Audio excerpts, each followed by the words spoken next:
तो आज हमारे साथ ये प्रांजल परमार हैं आईआईटी जम्मू से। आज ये अपना पूरा जर्नी जो है इनका जेईई और मेंस और एडवांस क्लियर करने का वो ही बताएंगे, और साथ ही साथ जो भी स्ट्रेटजीज और टिप्स इन्होंने फॉलो करे दूसरों से, और इन्होंने जो खुद की स्ट्रेटजी बनाई क्लियर करने के लिए, वो आज ये पूरा बताएंगे। तो प्रांजल। हेलो गाइस, मेरा नाम प्रांजल परमार है और मैं अभी B Tech IIT Jammu material branch से कर रहा हूँ। जानता हूँ कि मेरी जे एडवांस रैंक काफ़ी कुछ अच्छी नहीं रही, बट मेरी मेंस में 99.3% आई थी। तो मैं आपको यही बताऊँगा कि आप मेंस के बाद मैंने क्या गलती किया और आप उसको कैसे सही कर सकते हो। तो पहले मैं आपको अपना ब्रीफ इंट्रोडक्शन दे देता हूँ। मैं जोशीमठ उत्तराखंड से हूँ, तो हमारा थोड़ा जो मेरी पढ़ाई है वो थोड़ा बैकवर्ड इलाके से भी है, तो 11th-12th मेरा कुछ खास नहीं रहा था। और फिर जेई की तैयारी करने के लिए मैं कोटा चली गया था।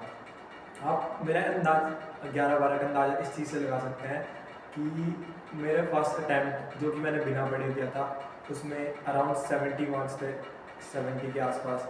तो फिर मेरा मेंस भी क्वालिफाई नहीं हुआ था और फिर मैं प्रिपरेशन के लिए कोटा चली गया था। एंड कोटा में काफ़ी अच्छी प्रिपरेशन चल रही थी, टीचर्स भी काफ़ी बढ़िया थे।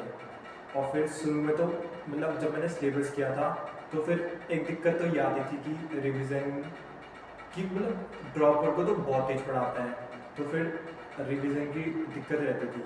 एंड रिवीजन जो मैं पेपर सॉल्व करके कर लेता था, क्योंकि अगर पर्टिकुलर मैं सीट उठा के मतलब कॉपी उठा के हर एक चैप्टर को रिवाइज करूँ तो ये बहुत लंबा पड़ जाएगा और एज अ ड्रॉपर में इतना टाइम नहीं था।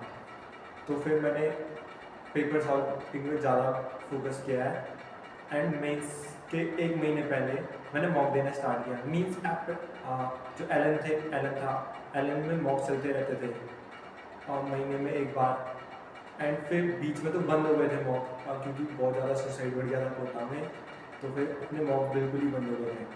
और फिर मैं पेपर से 1 महीने पहले मैंने मॉक स्टार्ट किया है एंड दिन में 2 मॉक्स दे लेता था और फिर एनालिसिस करता था। मैं सजेस्ट करूँगा कि आप मॉक्स मैथ एंड गो पे दो, क्योंकि उस पर आपका एनालिसिस बहुत अच्छे से हो जाएगा। आपको पता चल जाएगा कि आपका कौन सा टॉपिक वीक चल रहा है एंड कौन सा टॉपिक स्ट्रॉन्ग चल रहा है। आप एक पर्टिकुलर टॉपिक पर फोकस कर पाओगे एंड उसको स्ट्रॉन्ग बना पाओगे। मेंस के लिए यही जितने टॉपिक्स हो सकते हैं, चाहे आप उनको हल्का सा टच कर ले, मैं बोलूँगा कि आप उनको हल्का सा टच कर लो, ये इंपॉर्टेंट रहेगा। और फिर आप आया मेंस के रिजल्ट का 99.3% आई थी and I was so happy.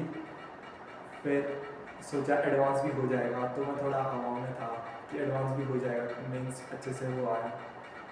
तो फिर मैं थोड़ा चिल और इन्जॉय करने लग गया था, मतलब पढ़ाई थोड़ी सी कम हो गई थी। और फिर बट एडवांस की प्रिपरेशन अच्छी चल रही थी। मैं मॉक्स दे रहा था, रिवीजन भी साथ ही साथ हो ही रहा था, मॉक्स के साथ रिवीजन चल रहा था और एनालिसिस देख रहा था कौन सा चैप्टर वीक है और ट्राई कर रहा था मैं उसको स्ट्रॉन्ग कर पाऊँ। बट मैं ये नहीं बोलूँगा कि आप मेंस और एडवांस के बीच का जो टाइम है उसमें कोई नया चैप्टर स्टार्ट कर लो। मेरे साथ बहुत से दोस्त हैं जिन्होंने बिल्कुल ही बहुत ही कम मीन्स 50-60% बस टॉपिक किया था एंड वो मेरे से भी अच्छी ब्रांच में है।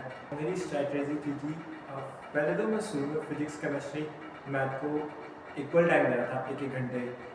और फिर लास्ट में मैंने डिसाइड किया, जो कि मेरी सबसे बड़ी गलती है, मैंने सोचा कि मैथ को छोड़ के फिजिक्स और केमिस्ट्री को टाइम दूँ, क्योंकि उन्हें मेरे बहुत अच्छे स्कोर आते अराउंड 70-80 और बहुत ज़्यादा था। तो फिर मैंने सोचा मैथ को कम टाइम देते हैं और 2024 में फिजिक्स थोड़ी हार्ड आ गई एंड मैं पैनिक हो गया था, जो कि सबसे बड़ी मेरी मिस्टेक थी। और आपको यही नहीं करना है, मैं बोलूँगा आप तीनों सब्जेक्ट्स को इक्वल टाइम दो। और केमिस्ट्री, बहुत से बच्चे केमिस्ट्री में बिल्कुल छोड़ देते हैं।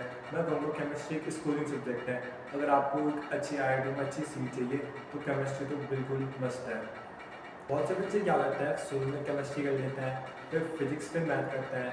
तो फिजिक्स और मैथ जो है दोनों लॉजिकल सब्जेक्ट हैं और आप बिल्कुल ही लॉजिकल सब्जेक्ट दोनों साथ में कर रहे हो, तो मैं ये प्रेफर नहीं करूँगा। मैंने शुरू में फिजिक्स की थी एंड फिजिक्स से थोड़ा पैनिक हो गया था, तो फिर मैं केमिस्ट्री पे स्विच कर गया एंड केमिस्ट्री बिल्कुल ही सारे क्वेश्चन बन रहे थे, तो फिर थोड़ा माइंड फ्री हो गया एंड रिलैक्स हो गया। तो फिर मैं मैथ पे आ गया और फिर मैथ को जो मैंने पहले से डिसाइड करके थोड़ा कम टाइम दूँगा एंड मैंने मैथ के सेक्शन 3 और 4 बिल्कुल ही कर लिए थे और फिर मैं दोबारा फिजिक्स पे चले गया था। एंड इस हिसाब से मतलब थोड़ा फिजिक्स हार्ड थी, तो इतने अच्छे मार्क्स नहीं मिल पाए थे। तो आपने जैसे कि इसी में जब आप जे एडवांस का पेपर दे रहे थे तो इसमें आपने ये जो 2 आवर्स का टाइम मिलता है बीच में जो गैप मिलता है 9 to 12 के साथ 2 to 5 रहता है, तो उसको 2 आवर्स के गैप को आपने कैसे यूटिलाइज करा? जैसे आप बता रहे हैं आप पैनिक हो गए थे फिजिक्स के में, लेकिन आपने कैसे अपने आप को दोबारा रेडी करा सेकंड पेपर के लिए? तो आपने क्या स्ट्रेटजी बनाई और आपने कैसे दूसरे पेपर को अटेम्प्ट करा, किस माइंडसेट से?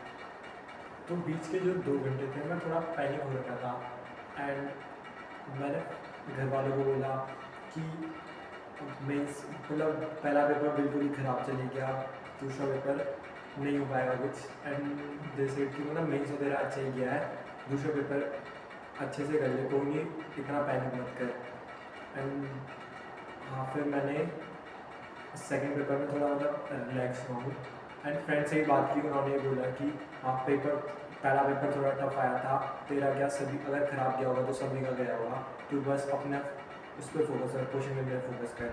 और फिर सेकंड पेपर से स्टार्ट होने से पहले मैंने थोड़ा चॉकलेट वगैरह खा ली थी स्ट्रेस कम करने के लिए। एंड फिर जब सेकंड पेपर में बैठा हूँ तो फिजिक्स उसमें भी लिटरली टफ ही थी, तो फिर मैंने फिजिक्स में हल्का सा टाइम लेके केमिस्ट्री स्टार्ट किया और फिर मैथ पे टाइम दिया है। तो फिर मैं यही बोलूँगा कि आप तीनों सब्जेक्ट्स को इक्वली टाइम दो, किसी एक पर्टिकुलर क्वेश्चन पे मतलब बिल्कुल ही क्वेश्चन को सॉल्व कर रहे हो इक्वल मार के, ये मत करो। ओके, तो आपने जैसे कि ये जो मॉक टेस्ट वाला फेज रहता है तो उसमें आपने किस तरीके से मॉक टेस्ट दिए और आप क्या सजेस्ट करना चाहोगे? कितने जो ऑप्टिमम मॉक टेस्ट होते हैं आपने कितने ऑप्टिमम मॉक टेस्ट आप सजेस्ट करना चाहोगे कि देने चाहिए? और आप ये जो मॉक टेस्ट जब आप देखते थे तो आपके मेंटल स्ट्रेटजी क्या रहती थी कि ये आप को ये चीज़ इम्प्रूव करनी है, या फिर आपको कुछ लोग होते हैं स्पीड जैसे इम्प्रूव करने के लिए करते हैं, कुछ लोग अपना नॉलेज चेक करने के लिए करते हैं, तो उसमें आप किस माइंडसेट से आप मतलब कर रहे थे उसको मॉक टेस्ट? मॉक टेस्ट मैंने एलन पे भी दिया है, मैंने वो पे भी दिया है, और एलन का पेपर थोड़ा डिफिकल्ट रहता था, मतलब वो ऐसा लगता था कि खुद ही वो कंपटीशन रखवा रहा है। एंड मैथन वो के थोड़े रिलेटेबल थे जी एडवांस के साथ, एलन के भी मतलब रिलेटेबल थे, पर वो थोड़ा और डिफिकल्ट थे। और मैं ये नहीं बोलूँगा अगर आप उनकी अच्छी प्रिपरेशन नहीं है तो एलन की तरफ तो मत ही जाना, क्योंकि वो थोड़ा हार्ड है। मैथन वो ठीक है, वैसे आपको थोड़ा कॉन्फिडेंस बिल्ड करवाएंगे, एंड मैथन वो में आपका एनालिसिस भी बहुत अच्छे से हो जाएगा। मैथन वो पे एक एनालिसिस ऑप्शन जो है बहुत ही अच्छा है बाकी सीरीज से, उसमें आपको वो दिखा देगा आपका पर्टिकुलर वीक टॉपिक किस चैप्टर का कौन सा टॉपिक वीक चल रहा है, एंड आप उसको इम्प्रूव कर पाओगे, और कौन सा चैप्टर का कौन सा टॉपिक हार्ड चल रहा है, अच्छा चल रहा है, ताकि आप उसमें थोड़ा रिलैक्स होकर चलो। और पेपर से पहले मैंने 30-40 मॉक तो दिए होंगे, मतलब डेली दिन में 2 मॉक दे लेता था, वही शिफ्ट के साथ 9 से 12 और फिर 2 से 5।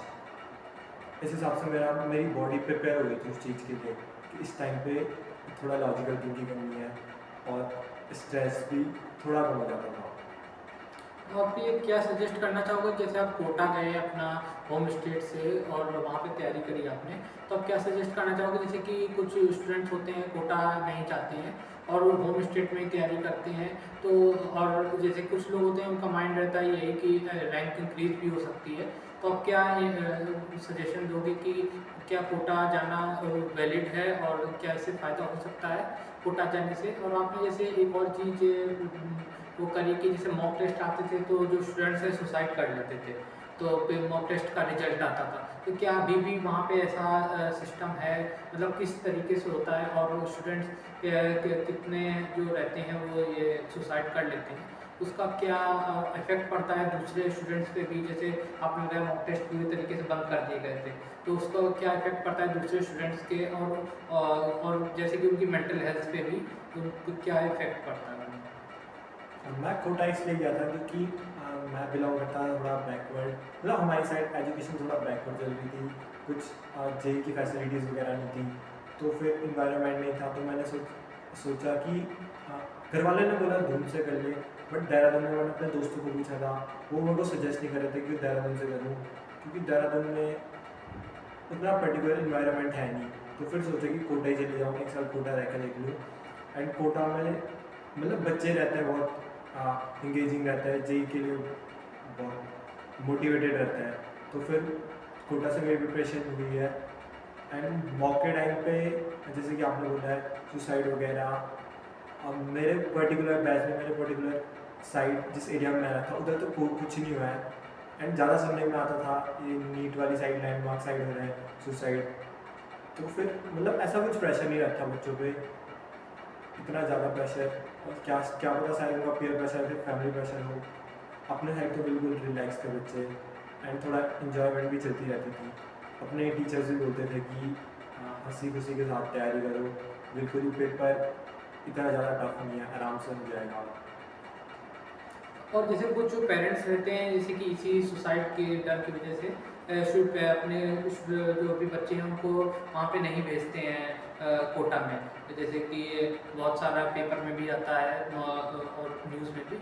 तो आप क्या उन पेरेंट्स को क्या बोलना चाहोगे? हाँ, अगर आपको डर है बच्चा सुसाइड, पहले तो बच्चे को थोड़ा आप फ्री छोड़ना चाहिए, पेरेंट्स को बच्चे को थोड़ा फेथ रखना चाहिए। एंड बच्चे को थोड़ा फ्री माइंड से अगर तुम छोड़ रहे हो तो बच्चा ऐसा बिल्कुल भी नहीं करेगा।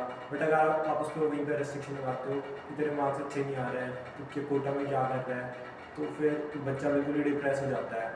एंड अगर मैं सजेस्ट करूँगा आप कोटा नहीं भेज रहे हो तो बहुत सी ऑनलाइन सीरीज़ हैं, PW एंड और भी LNT भी ऑनलाइन सीरीज़ है, आप वो ज्वाइन कर सकते हो। एंड हमारे साथ कई दोस्त हैं जिनकी अच्छी अच्छी रैंक आई है, अंडर 5000 आया, उन्होंने PW से तैयारी की है, ऑनलाइन सीरीज से तैयारी की है उन्होंने। तो प्रांजल आपने बहुत ही अच्छे से बताया कि आपका क्या पूरा स्ट्रेटजी रहा और क्या आपका जर्नी रहा आपका ये जेई एडवांस क्लियर करने का और जेई मेंस में अच्छी रैंक लाने का।